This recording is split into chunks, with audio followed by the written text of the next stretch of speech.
کہیں کہ ہمارا رب اللہ ہے، پھر اس پر جم جائیں۔ ان پر فرشتوں کا نزول ہوتا ہے، نہ کوئی غم کرو نہ خوف، خوشیاں مناؤ جنت کی جس کا تم سے وعدہ کیا گیا تھا۔ اللہ کی ربوبیت پر اطمینان جب انسان کو ہو جاتا، میرا رب اللہ ہے، ربی اللہ، انسان کے لیے نہ کوئی کھٹکا، نہ کوئی خطرہ، نہ کوئی خوف، نہ کوئی حزن۔ جو کچھ ہو رہا ہے کس کے اذن سے ہو رہا ہے؟ اللہ کے اذن سے۔ اللہ کے اذن کے بغیر پتا تک نہیں ہلتا۔ یہ کوئی اندھا بہرا مادہ نہیں ہے جس سے مجھے کوئی خوف ہو۔ اندھا بھینسا چلا آ رہا ہو اس سے تو ڈرنے کا ہر انسان کو ڈرنا چاہیے، نہ معلوم کس کو ٹکر مار دے۔ لیکن نہیں، اس کائنات کو چلانے والا ایک سمیع و بصیر خدا ہے، وہ جو میرا دوست ہے، میرا ولی ہے۔ اللہ ولی الذین آمنوا یخرجہم من الظلمات الی النور۔ اللہ اہل ایمان کا ولی ہے، ساتھی ہے، پشت پناہ ہے، مددگار ہے، حمایتی ہے۔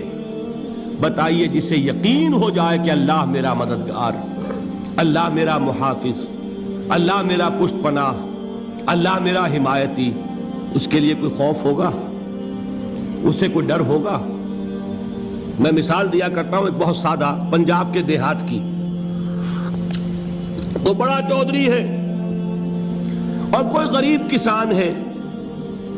اس غریب کسان کے جانوروں کو ہر وقت اندیشہ ہوگا چوری کا، کوئی میری بھینس کھول کر نہ لے جائے، کوئی میرا بیل کھول کر نہ لے جائے۔ لیکن جس کے بارے میں یہ سب کو معلوم ہو کہ وہ جو بڑا چودھری ہے وہ اس کا دوست ہے، اس کی بچیا کو کوئی خوف ہوگا؟ اس کی بھینس پر کوئی ہاتھ ڈالے گا؟ اسے کوئی اندیشہ ہوگا؟ نہیں۔ کیوں؟ کہ وہ بڑا چودھری، بڑا اس کا یہاں کا سردار، جاگیردار، سب کو معلوم ہے وہ میرا دوست ہے، کوئی میرے خلاف اقدام نہیں کر سکتا۔ اس دنیا میں یہ چھوٹی سی بات اگر آپ کے دلی اطمینان اور سکون کا باعث بن سکتی ہے تو ذرا تصور کیجئے۔ میں لفظ تصور استعمال کروں گا صرف اس لیے کہ اس کا ہم جس کو کہتے ہیں ادراک اور شعور کر نہیں سکتے، اگر کے ساتھ کر سکتے۔ اگر یقین ہو کہ اللہ میرا مددگار اور یقین ہو کہ اللہ ہر آن میرے ساتھ ہے، پھر کوئی خوف؟ کس کا خوف؟ کوئی شے اللہ سے بالا تر ہے؟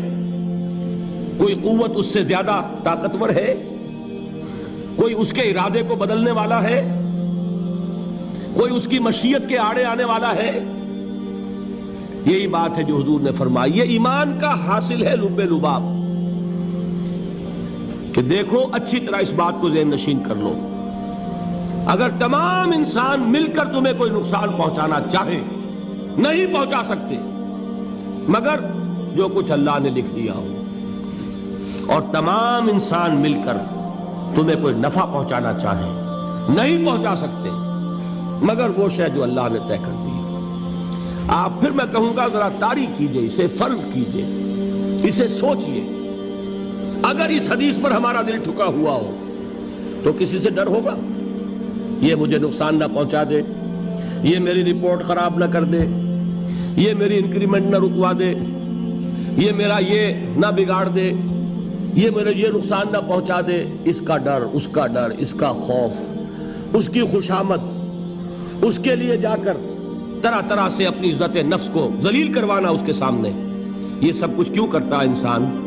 جب سمجھتا ہے کہ اس کے ہاتھ میں میرا کوئی نفع ہے، اس کے ہاتھ میں میرے لیے کوئی ضرر ہے، یہ مجھے کوئی غضب پہنچا سکتا ہے، یہ مجھے کوئی نقصان پہنچا سکتا ہے، یہ میرا کوئی کام بنا سکتا ہے، یہ میری کوئی ضرورت پوری کر سکتا ہے، اسی کا نام شرک ہے۔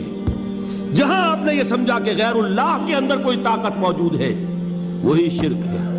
بتوں سے تجھ کو امیدیں، خدا سے نومیدی، مجھے بتا تو صحیح اور کافری کیا ہے؟ شرک تو یہ ہے جس پر بھی تمہیں یہ خیال ہے، کلمہ ہے یہ کلمہ سوم، لا حول ولا قوت الا باللہ، ذرا اس پر دل کو کبھی اگر آپ تصور کریں، پھر فرض کریں، دل ٹھک جائے اس پر، کوئی طاقت نہیں۔ یہی بات تھی جو شیخ عبد القادر جیلانی رحمۃ اللہ علیہ نے اپنی وصیت میں اپنے بچے سے کہی. 11ویں دینے والے ہیں، لیکن حضرت شیخ عبد القادر جیلانی کی وصیت اور تعلیمات کو کتنے لوگ ہیں جو جانتے ہو؟ یہ جن مقامات تک پہنچے ہیں وہ کس چیز کی بدولت پہنچے ہیں؟ انہوں نے جو پیغام دیا وہ کیا تھا؟ اے میرے بچے، جس طریقے سے قرآن مجید میں حضرت لقمان کی نصیحتیں جو ہے نقل کر دی گئی ہیں، میں یہ عرض کروں گا بالفرض اگر قرآن حضرت عبد القادر جیلانی کے بعد نازل ہوا ہوتا تو شیخ عبد القادر کی یہ نصیحتیں بھی قرآن میں درج ہوتی. اتنی اونچی نصیحتیں ہیں.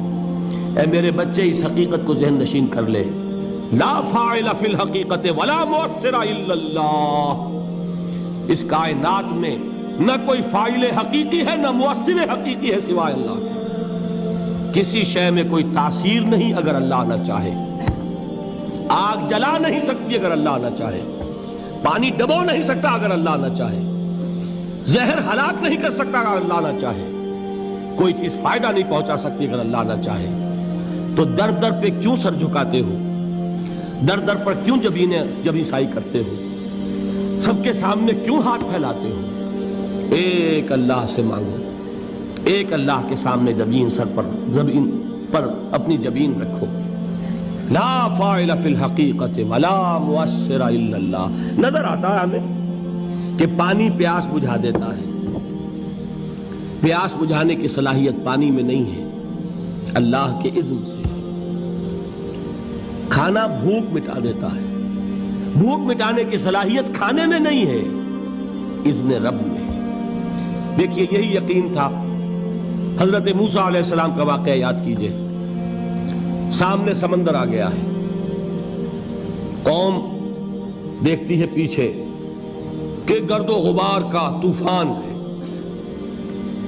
معلوم ہوا کہ فرعون اپنے لشکر سمیت آ گیا ہے. لشکر جب چلتا تھا تیز رفتاری کے ساتھ تو گرد و غبار کا جو طوفان اٹھتا تھا اس کا تصور کیجئے. اور لمحہ بلمحہ وہ قریب آ رہا ہے. پوری قوم نے کیا کہا ہے؟ اے موسیٰ انا لمدرکون. اے موسیٰ ہم کو پکڑے گئے.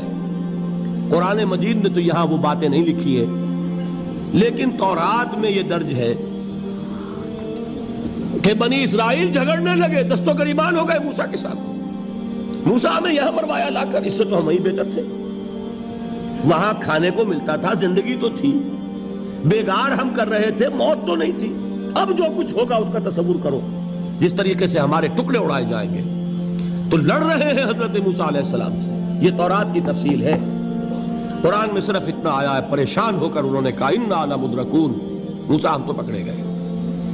اس وقت موسیٰ کا جواب کیا ہے؟ کلا ان معی ربی سیہدین. نہیں، میرے ساتھ میرا رب ہے، وہ راستہ دے گا. بتائیے کہاں راستہ نظر آ رہا ہے؟ یہ ہے ایمان بالغیب. راستہ نظر نہ آئے تب اللہ پر یقین ایمان ہے.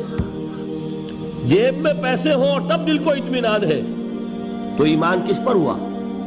پیسے پر، اللہ پر نہیں. جب وسائل و ذرائع نہ ہو اور پھر یقین ہو کہ اللہ مسبب الاسباب ہے، وہ اسباب کا پابند نہیں ہے، وہ اسباب کا محتاج نہیں ہے، اسباب اس کے محتاج ہیں.